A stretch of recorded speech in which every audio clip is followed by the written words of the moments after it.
Okay, so we are going to, in the square, we're going to do one color brioche knit flat.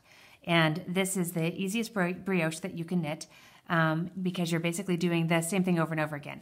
Now, we're going to have the first and the last stitches will be selvage stitches. So those 2 stitches will be worked differently each row, and then everything else is pretty much a repeat. So we're going to be on the knit side, so the first stitch and the last stitch will just be worked as normal knit stitches. Then we're going to start our brioche. So the first thing we're going to do is bring our yarn to the front of the work, and we're going to slip the next stitch purlwise. That is called a yarn forward slip 1 yarn over.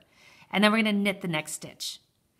And then we're going to bring the yarn forward, and we're going to slip the next stitch, right, with creating that yarn over. Yarn forward, slip 1 yarn over, and knit the next stitch. I'm going to go ahead and switch to my other style. I'm bringing my yarn to the front of the work. I'm slipping my next stitch.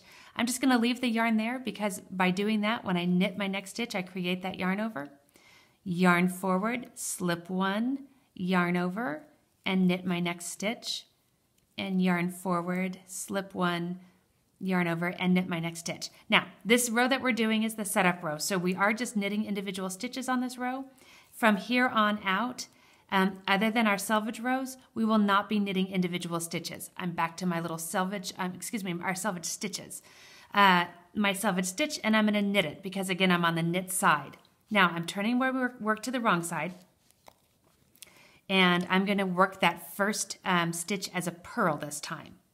And before I work any, though, I want you to look at this. See how you have stitches that have crosses and stitches that are all by themselves, and a cross stitch and a stitch all by itself, and a cross stitch and stitch all by itself? That's your pattern, right?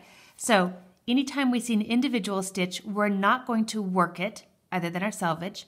We're going to give it a buddy, and we're going to slip it. But if we see one that already has a buddy, we're going to work it. And we're going to be working these as a brioche knit, which basically means you're going to knit those 2 stitches together. Brioche knit is also referred to as bark. So, very first stitch, I'm going to purl. The next stitch, I'm looking at it, and it's a stitch that already has a buddy, so I'm going to knit those 2 together. Then I'm going to bring my yarn to the front, and I'm going to slip that next stitch, right? And I'm taking my yarn over top to create my yarn over, and I'm barking my next one. Bring my yarn to the front, take it back, and I'm brioche knitting or barking those 2 that are together. Switching my style for you.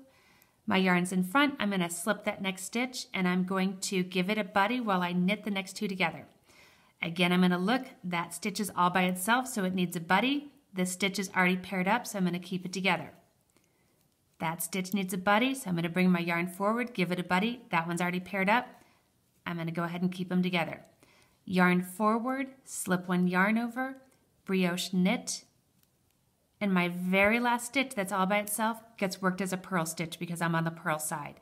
At this point, it's a really, really good idea to go ahead and grab a locking stitch marker, which I happen to have right here.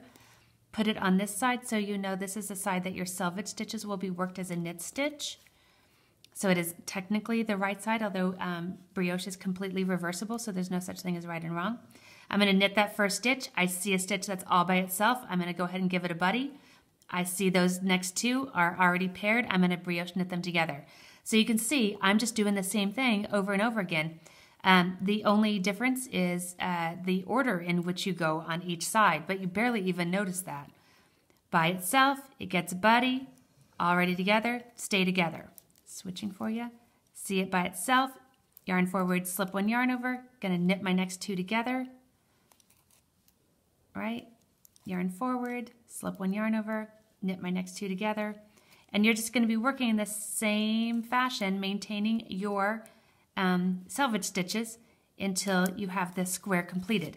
I thought I would go ahead and just make a little bit of a sample so you could see what it looks like, because the first inch, or at least the first 4 rows of brioche, just look like a hot mess, and it looks like it's wrong, but it's really not, or usually not, so you want to just keep going. But you'll see here, these are my knit selvage stitches right there, because that's my knit side. And these are my purled selvage stitches. But other than that, the 2 sides look totally reversible.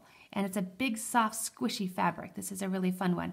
You're also going to notice that you are on a smaller needle than the remainder of the squares for your bag, because it is such a lofty stitch, we actually go down a needle size.